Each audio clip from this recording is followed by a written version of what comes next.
What's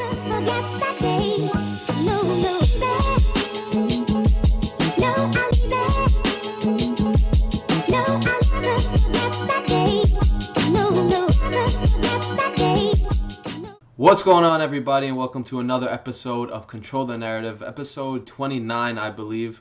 A little bit of a 2-week break we had, but we're back now. Had some crazy things going on, but we're back every single week, Wednesday nights at 9 p.m. And as always, subscribe to our YouTube channel and hit us up on Spotify and Apple Podcasts, where we upload the audio version so you can listen on there too. So, got a good guest on tonight. We got Linda coming on, a big Melo fan, so we're going to talk some Melo. Linda, what's going on? I'm good. How you been? How you been, Steven? Good. Appreciate the time, first off.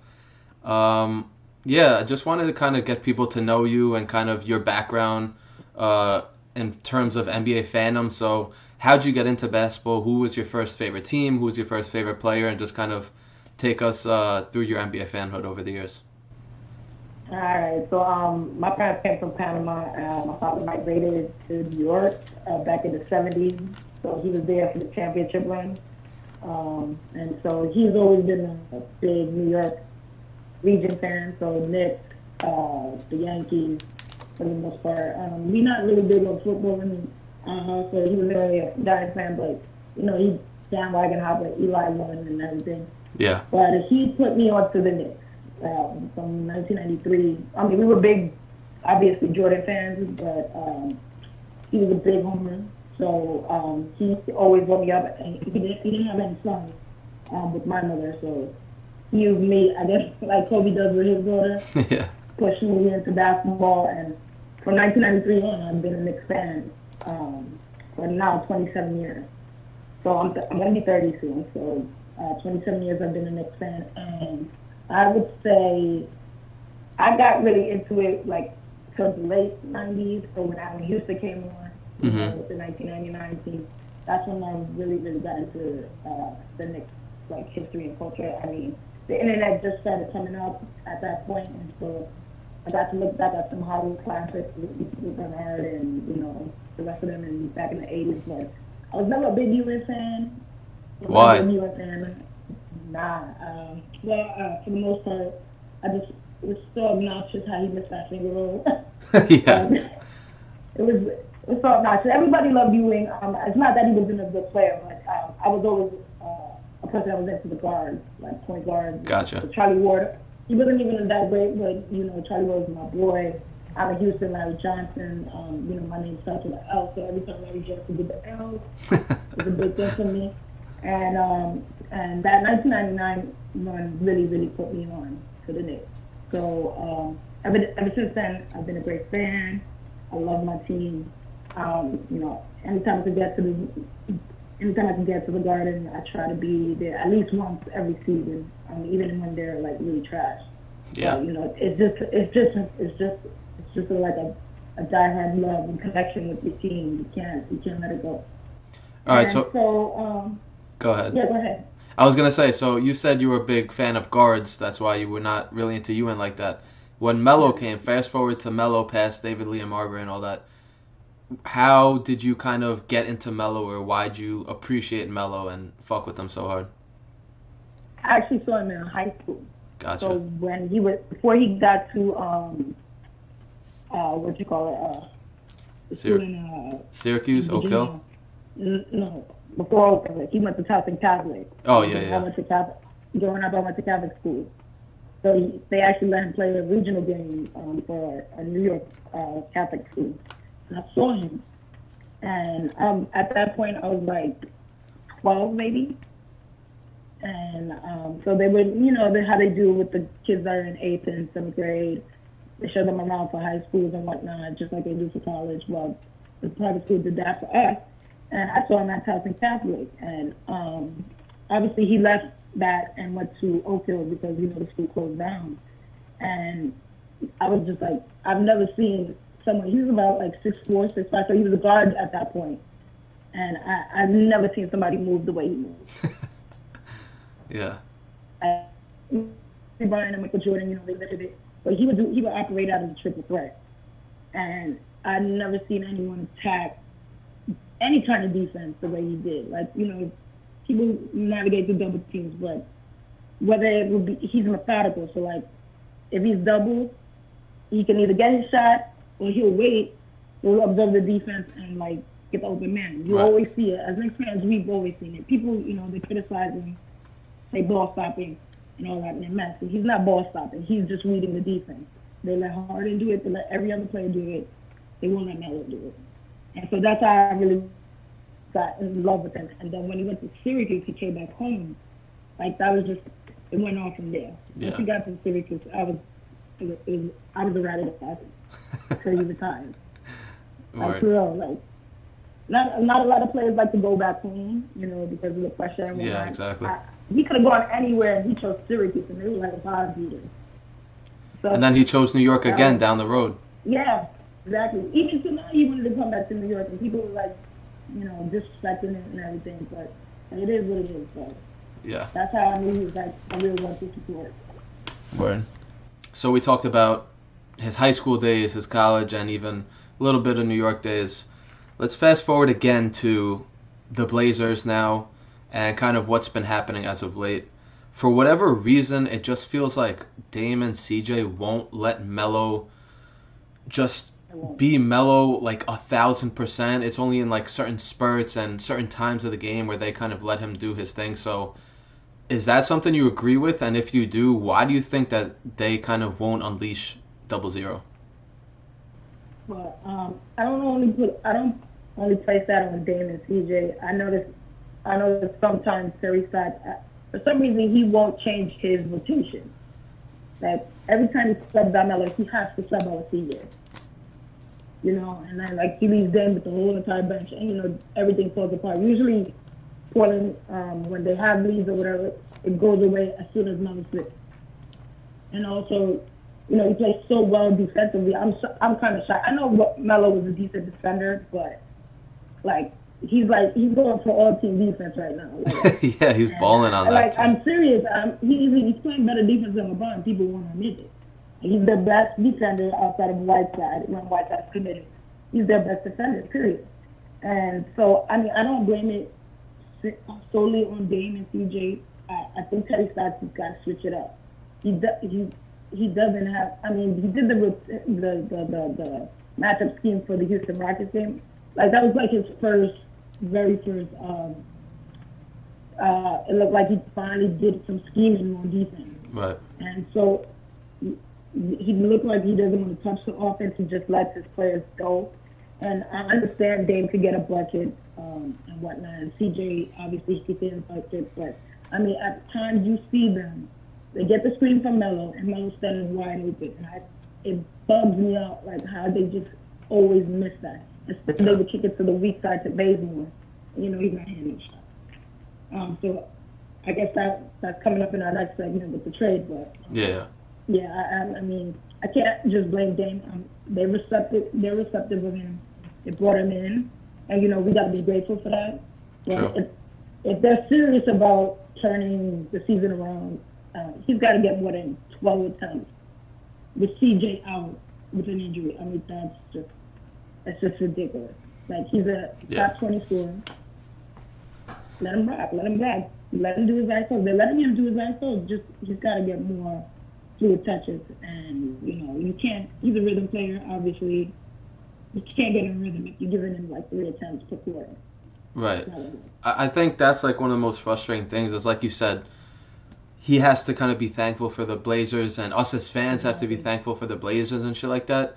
But I almost feel like, not that they're using it against him, like, all right, well, you know, whatever we give you, even if we give you 8 shots a game, that's better than 0, what you were getting.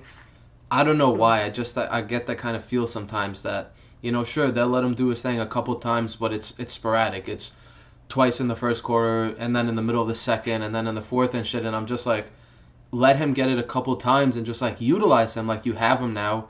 He's here. He's better than almost anybody in NBA history in scoring, so let him fucking help Dame and help CJ. And like you said, with Baze, he was getting even more shots than Melo a lot of the games, and he's gone now, so who knows? Yeah, and who knows what the offense is going to look like with Ariza now and no Baze and no Tolliver. But yeah, I just think it's really frustrating. Just kind of, and I mentioned Dame and CJ because those are the two obvious leaders of the team, and they run plays for Melo sometimes, and they also don't run plays for Melo, and they kind of just have him standing in the corner, which obviously you can't get him involved every single play of the game. But again, yeah, I just feel like he's a weapon that is being underutilized right now, and it'd be one thing if they're winning, but they're not winning, so it's like exactly. Use them. And they just had a great game with the Rockets. It was actually two straight wins. So it beat the Rockets in the team before. And, Melo did the game winner with Toronto. Yep. But it shows when he has more than, I guess, 15 attempts, they usually win. Yeah. Especially if he's efficient with them. Right. He should be averaging around 17 field goals, 16, 17 field goals. 17 field goal attempts? Yeah, 17. Like, that's his career average right now. And, I mean, if CJ is out extended, you need his point. Right. My only thing is I wish Terry Stotts would play Melo bit Dan more and CJ less. And Simons is another one. They're pushing minutes on him. I don't think he should start over Gary Trent Jr. I actually think he should stay on the bench because he knows how to get shots. Yeah. But every time they come over that pick, Melo is open, and I don't even understand defense keep making mistakes that they won't give up the run. Like, yeah. So how Melo is passing out immediately when he sees an open player. Yeah. Yeah, 8 assists the other night. They're not with the script. And I know Melo is trying to not play into the hands of the critics. Like Max Kellerman, who always saying he's holding the ball and whatnot. I know he's trying to be like the prodigal son and whatnot and be good when he's back in the league. Yeah. But stop cheapening yourself. He's not a charity case. Let him get the ball. Let him get a bucket. That's what he's there for. Kind of just continuing on that, and we touched on it a little bit, but his usage rate in wins and losses is almost the same.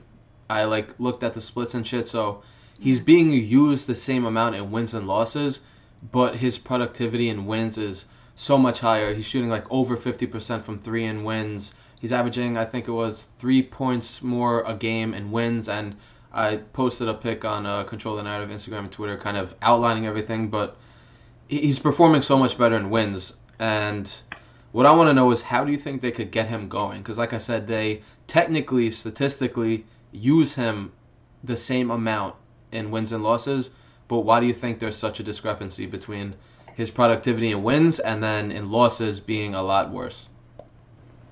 I mean, usually in losses, if people are watching the game, Terry Stotts tends to pull the plug 5 minutes into the fourth, and benches his starter. So there's really no opportunity for them to keep the flow going or taking shots or not cheapening their stats or whatnot. He pulls the plug immediately when he sees the game is not obtainable.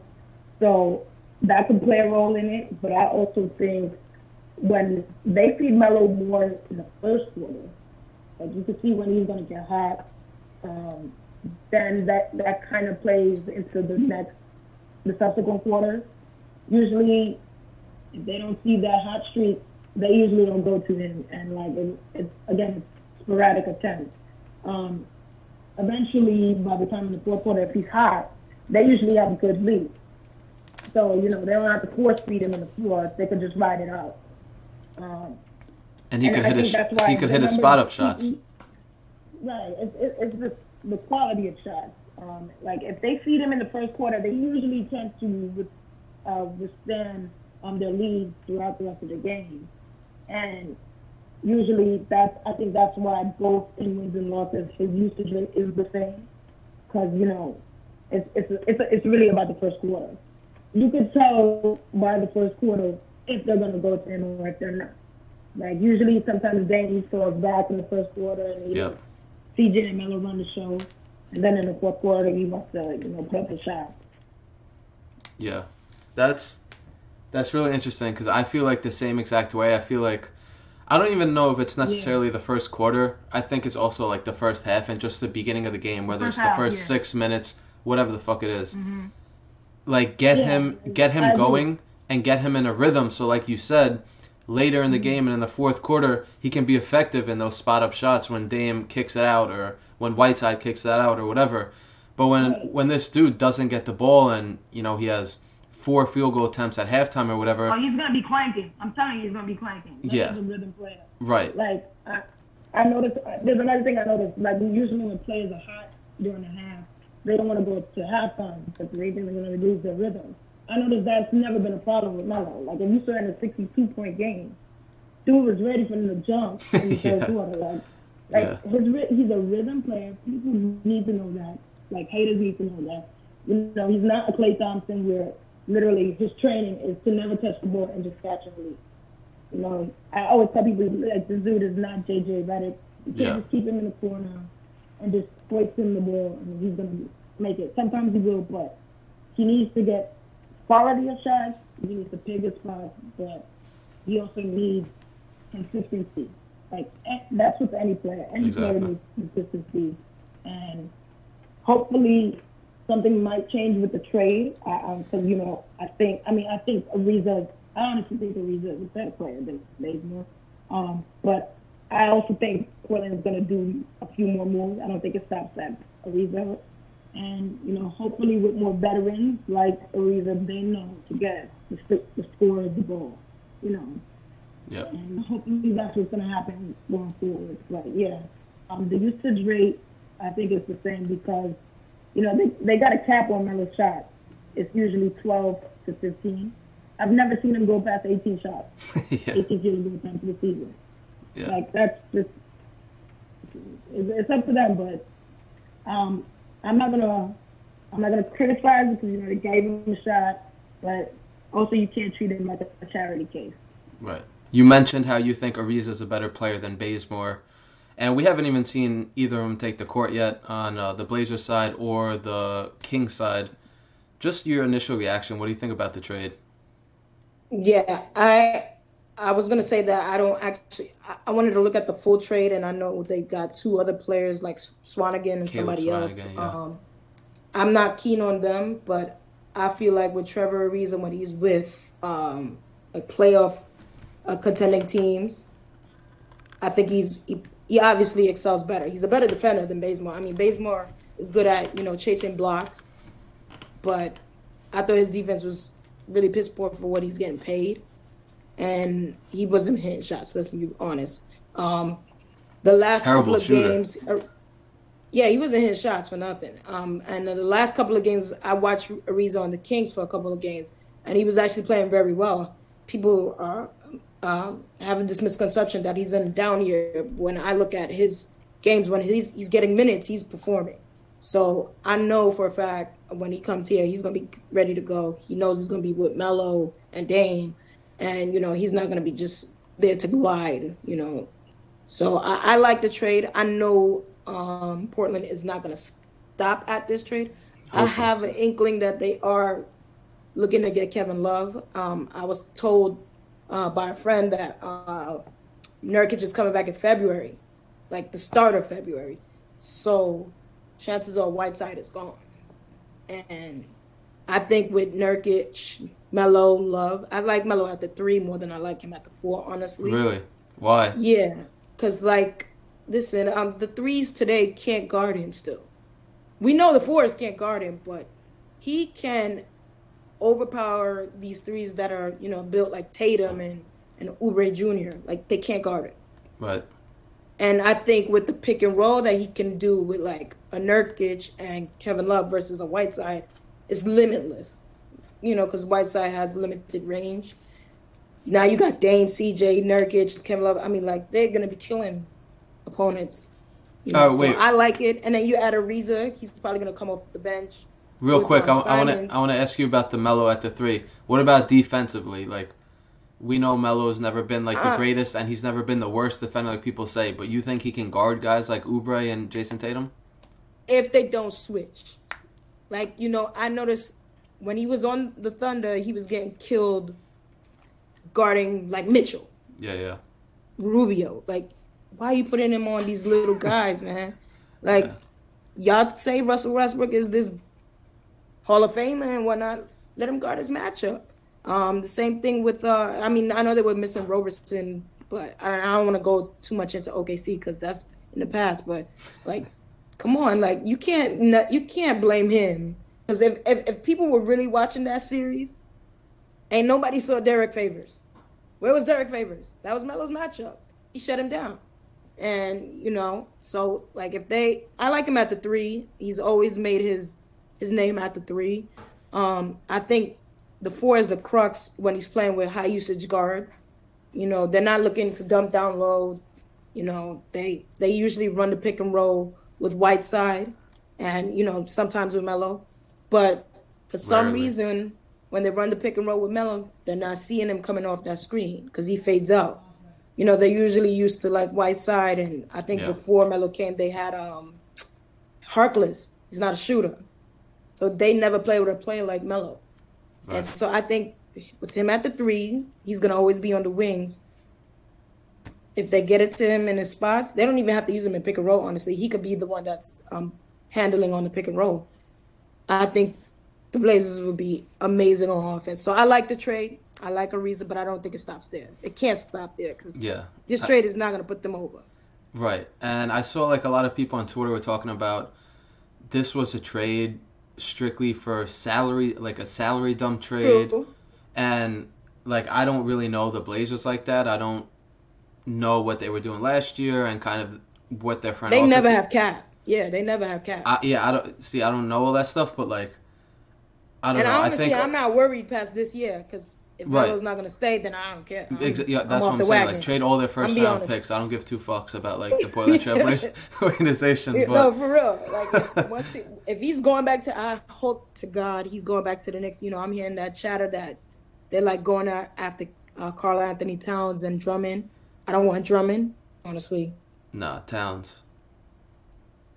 But if they get Karl Anthony Towns, and I was really hoping that the Portland would pursue Chris Paul because like what he's doing with OKC is unbelievable. Yeah, like I honestly thought he was washed, but that's a product of playing with Harden, and now he like shut us all up. Yeah. Like it's a product of playing with Harden. He's just he dominates the ball. Yeah. I wanted Chris Paul and Dame together. I think that combination would be better defensively. Because no offense, I'm not trying to put CJ out on blast, but his defense is so excruciating to watch. You think so? I don't think he's too bad. He's terrible. Like, he's terrible. Like, Dame ain't that great, but Dame actually can stay with his man or strip the ball. He's got good hands. But I see CJ give up, and sometimes he does some dumb fouls. Same thing with Whiteside. Some of his fouls are so stupid. Yeah. But Chris Paul would have done a 180 on this team like that. And I think if they get Kevin Love, great. But I think the trade they need to make is Chris Paul. Him and Ariza with Melo and Dame, that would be a good team. All right, so what would that trade look like? Oh, they got to give up Whiteside, obviously, because the contract. They're probably going to have to give up a draft pick. I'm sure OKC ain't going to want nothing but a draft pick. Yeah. But if you think maybe about Simons. Say that again? Maybe Simons. No, you're not giving up Simons. I wouldn't give up Simons. I mean, CJ, actually, his contract, he's eligible to be traded on the 31st of January. Okay, I didn't know that. They could, you may not have to give up anything but Whiteside and Whiteside and CJ. And, people was like, oh, maybe they should get Steven Adams. But if you get a Nurkic back, you don't need Steven Adams. That's tough. I actually like one of their swingmans. I forgot his name right now. But they have a swingman out there. He's like 50, 40, and 80 right now. Who? OKC? He comes off the bench. I forgot Ferguson? his name. I think he's Egyptian. Oh, Abdul Nader. Nader, yeah. I think a Chris Paul Nader for CJ and Whiteside. And then you also get below the cap, and then they could do some moves in the offseason. Right. So that would have been a good trade on top of the Ariza. Ariza's got a good contract, too. So if they are looking to re-sign Melo, maybe they have that intention to sign him because he's performing really well. Yeah. Then that will make it work. Because at this point, their cap space, they're not re-signing Melo. Yeah. Not going to happen. He knows what he's worth now. So you don't think he would take a veteran's minimum in the summer? No. All right. He knows what he shut up everybody. I mean, Yeah, like 100%. Max Kellerman and First Take, they're not even touching the Melo stuff because they look mad dumb right now. Yeah. You don't see ESPN cover Melo at all, other than what's her name, Rachel Nichols doing I love her. Yeah. Other than that, you're not seeing them touching Melo. So he shut everybody up. And if the Knicks make a move for Carl Anthony Towns, Melo come through. If you see this, Melo come through. I'm serious, man. We miss you. That Chris Paul shit is interesting. I haven't heard anybody say that. For me, if I could like do a move, I talked about this a little bit. Now, with Bazemore gone, Tolliver gone, I still think they need an athletic big to come in, like a defensive minded guy. I know Caleb Swanigan.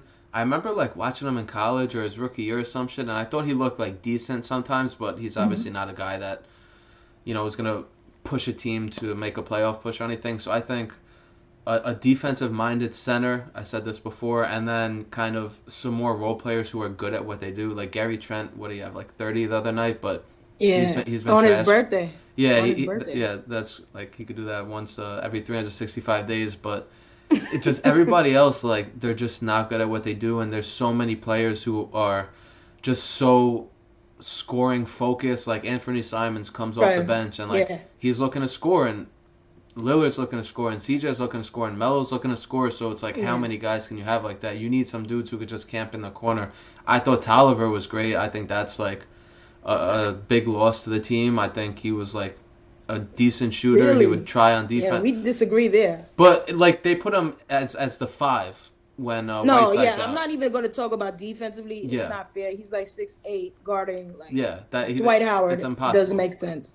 Right. And so, but I just didn't think he was that effective as a stretch 4, stretch 5. All right. So, I mean, we both agree that they need to make like more moves, and we'll see. We'll see what happens. We have one question coming up from a Q&A that we'll ask, but we'll switch gears real quick. So, another event that happened over the last week, I believe, is Carmelo Anthony became the 18th player in NBA history to score 26,000 points. Only 17 dudes have done that before him. Just at a macro level, where does Melo rank in terms of most lethal scores in history? How big of a deal was this 26,000 points? I know he's, I think, like within 200 points of getting up to 16 or 15th all time, passing Garnett and a couple other dudes. So just what do you think of these milestones that he's hitting? I mean, I think if you look at the games he's played, total games played, compared to the people that are ahead of him, he's played a fraction of he's like Michael Jordan in that he's playing very far less games than, like, say, a LeBron, a Karl Malone. These guys put in time. And I think he'll be there around Allen Iverson, and in terms of that type of score. He gets a bucket. You can't guard him. There's no one can guard this dude. No one. I'm trying to figure out if I've ever seen somebody like lock up Melo. No. I've never seen it. Like, him missing shots is one thing, but I'm saying pressure, lock. PJ Tucker and what's the other one that's on Memphis with the dreads? Tony. I know those two. They like to guard him hard, like really aggressively. Memphis. And you saw what he did. Oh, Jay Crowder. Jay Crowder, yeah. When Jay Crowder was in Boston, I mean, they used to play him so rough, and they couldn't stop him. I mean, I was gonna plug this in. When the Knicks was playing the Pacers in 2013, I remember Melo had a torn labrum, scored 39 points, and was guarded by Paul George. Yep.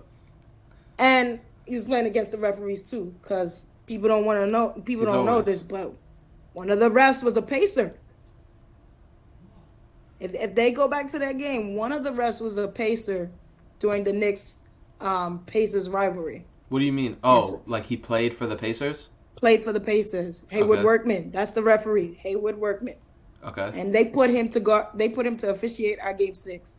And Melo did all he could. Him, Shumpert, Copeland, they balled. But I've never seen somebody who could score effortlessly like this. Like Allen Iverson comes to mind. Obviously Michael Jordan.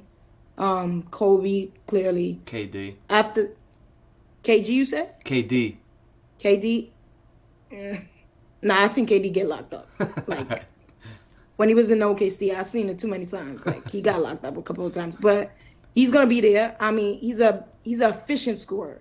Right. Like KD is probably the most efficient scorer other than Dirk I've ever seen. I put Melo like amongst those: Dirk, Kobe, Jordan, Iverson. I'm trying to think of. I know I'm missing somebody else, but I also thought Carmelo was shockingly, but he was with John Stockton.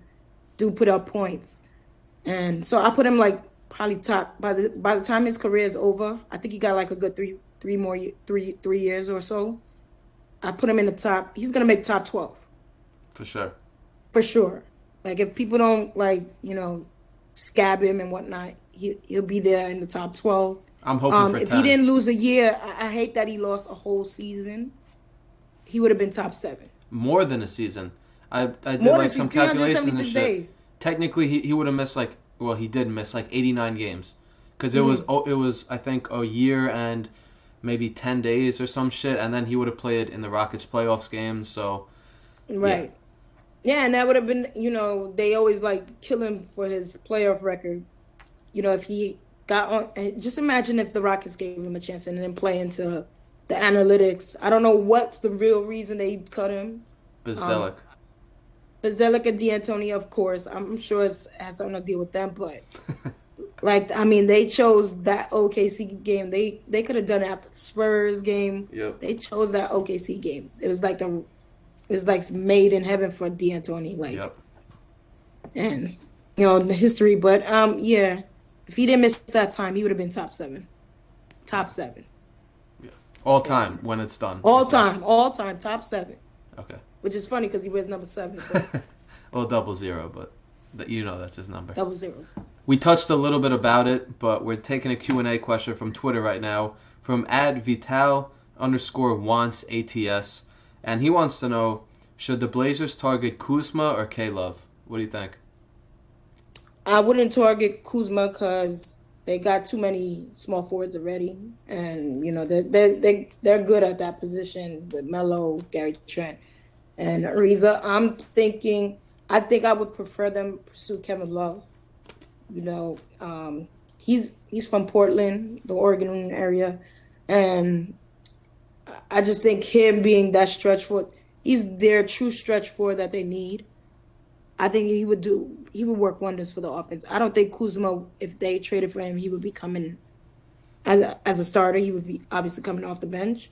But if they need bench depth, which they do, obviously you go Kuzma route. But I think for making the playoffs, they need Kevin Love. I would prefer Kevin Love. Yeah. I really don't love either of those two on the Blazers. Neither do I. And, the K-Love thing, you spoke a little bit about it, and I know people have talked about it because apparently he wants to be a Blazer because, like you said, he's from there and shit. I don't know. For me, when I think about that, it obviously puts Melo either on the bench or at the 3. And like I mentioned, I just don't see Melo playing the 3 at this point. Yes, he can dominate those dudes like Tatum and Oubre, but I feel like he does that with 4s now, and he could still bang with those guys down low, and he's still strong enough. And he's so much quicker than all these 4s, even at 35. So, and I also just don't think Kevin Love addresses the Blazers' needs, which is, interior defense, which is perimeter defense, which is outside shooting. Obviously, he does, but and also playmakers. So I don't know. When I think of I actually disagree. I think he's a great interior defender, and I think he's obviously a better rebounder than Whiteside. If he's really motivated, obviously he has nothing to play for in Cleveland. They're losing. They're rebuilding. I think if he's on a playoff team, somebody who's not so ball dominant like LeBron, because I honestly think if he comes to Portland, I don't think Dame would be approaching the game the same way he is now. Why? One thing is Melo. We giving Melo a chance. So I don't have to really much change what I do. But if we really seriously want to play to go to the playoffs, and we get Kevin Love. Obviously, Dame and CJ can't be just shot. They got to change their game. And Kevin Love will be demanding the ball. I don't think he's going to do that thing where he's like Chris Bosh and they sacrifice their game for the sake of, whatever. Yeah. You know, like LeBron, obviously. But I think in this case, he's not going to do that. He's going to get you that 2015 again, like he did in Minnesota. Like, I know he's capable of getting like 18 and 15. I've seen it a couple of times this season, you know, when he came to New York, his home team, just like Melo did with New York, he's going to ball out. And I actually think he plays great interior defense. Like, people forget, he guarded Steph Curry on the perimeter. Yeah. Shut down that series, you know? Yeah. So I think he would be good for Portland. All right, so you're not a Blazers fan, are you? You're just a Melo fan? I haven't been a Blazers fan since Damon Stoudemire. I'm just back because of Melo. Okay, cool. So the reason I'm asking that is because when you say Love can give them 20 and 15 a night, yes, sounds great. Sounds like it could help the team. But when I hear shit like that, my mind goes, fuck, that means less shots for Melo, less points for Melo. Not necessarily, because if it all comes down, like, I know this is why you asked Dame and CJ at the beginning of the podcast, if they sacrifice their shots, because Melo's only averaging like 12, 13 attempts right now, something like that. Dame and CJ, they're like all the way up to 19, 20. Yeah. So if they take like maybe 3 or 4 less shots, it doesn't change anything for anybody else. Okay. Obviously, Love is going to get Whiteside's attempts and whatnot. Nurkic is not really that much of a threat low post wise, so he could just be the defense and rebounder they need, you know. And he's a great passer as well. So we'll see. But I think it comes down to Terry Stotts. I'm gonna give him some of the blame too. Him, Dame, and CJ, they got to do something. Because whatever they got going on ain't working. It didn't work against the Golden State Warriors. It's clearly not working now. They got to switch it up. All right, Melo's averaging 14, by the way. 14, okay. Yeah. We usually do something on here called Start, Bench, Cut, where we name 3 things and you start something, bench something, and cut something. But tonight we're going to do something a little bit different, and we're going to do one gotta go. So straight up, you have to get rid of one of these things. And we're actually going to do a couple of Melo performances over the last 3 weeks, and you have to get rid of one. And it's going to suck because they're all good performances, but just the one that, to you, matters the least. Is it 1, Melo's 26-point performance at MSG, 2, the game winner in Toronto, or 3, the 18 and the win in Houston? One of them has got to go. The Knicks performance. Why? MSG. Yeah, no. Kick that to the curb. He ain't win. I'm a Knicks fan. I'm a homer. I'm a Knicks fan. So we kicked that one out. It was great to see him. But who were you rooting for during the game? It made me feel good to see him bang that 3 in D'Antoni's face. When he did that little dance, 3 to the dome, and I saw D'Antoni's face. Oh, that was wonderful. I love that. So that one is probably the best one. Okay. And it was efficient because, you know, that was the knock on him. He was inefficient. He was boss. He did everything they said he couldn't do in that game and got the dub. So. And then the game winner to you is second? That's second because, you know, we know he's capable of that. He's the most clutch player since he came into the league. That was never going to change. That was never in doubt. But the thing with the Rock, nobody had Portland beating the Rockets. Yeah. Like, let's be honest. Like, that one, he shut up everybody. Nobody's touching Melo slander right now. You're not seeing it on Twitter. Yeah. You know, so that one was my favorite. That Knicks game, who were you rooting for during the game? I'm rooting for, obviously, the Melo not look bad, you know. But I'm a homer. I gotta root for the Knicks. Okay. And it's unfortunate because, again, he showed up. Yeah. And, you know, Dame and CJ, I don't know what they was on. I think it was a New Year's game, right? New Year's Day, yeah. Yeah, so they was probably clubbing, of course. Yeah. They're not from New York. Melo's probably was home chilling. Yeah. They wasn't ready. But I always root for the Knicks. See, I'm always curious to hear things like that because I'm a Knicks fan, been a Knicks fan for a while. I show up for Melo though. I always attend these games, so I show up for Melo. But deep in my heart, I want the Knicks to win. Right. Yeah. See, for me, I don't go into the game thinking, all right, I want the Blazers to win, I want the Knicks to win. It just it happens inside me. I find myself rooting for one team or another. Mm-hmm. I was at that Blazers game and I just found myself rooting for the Blazers. Mitchell Robinson had an insane game, a couple sick alley-oops, and I'm a Knicks fan. I should have been like, yo, this is fucking awesome. Let's go. But I just felt like the game was more important to Portland than it was for the Knicks. Because at the end of the day, the Knicks aren't going anywhere. And, like, the Blazers, they need every fucking win they could get. So I'm going to be honest. The game I wanted Melo to win versus the Knicks was the OKC game. Thunder one. The Thunder one when he came through. And he had a bad game. And Beasley went off. I was at that game. Yeah. I was like, damn. And, it really, that was one of the games that, it was crushing because you could hear the chirps of, yo, Melo's wash. And I was like, damn. Because, it was on TV as well. Yep. And so that one kind of hurt me. I wanted him to win that one because we just traded him. And, he went through all that nonsense with Phil. So I wanted him to win that one. But, they lost, so. But this time around, I was rooting for the Knicks. Because my thought process is you don't know if these teams are going to keep him. Right. They're going to ride him out or respect his craft. Right. They say it now. I'm telling you, Daryl Morey said all the right things in the cameras, and then you cut him. So I find it hard to root for these teams knowing they could just, throw him away at any point in time. That's fair. So.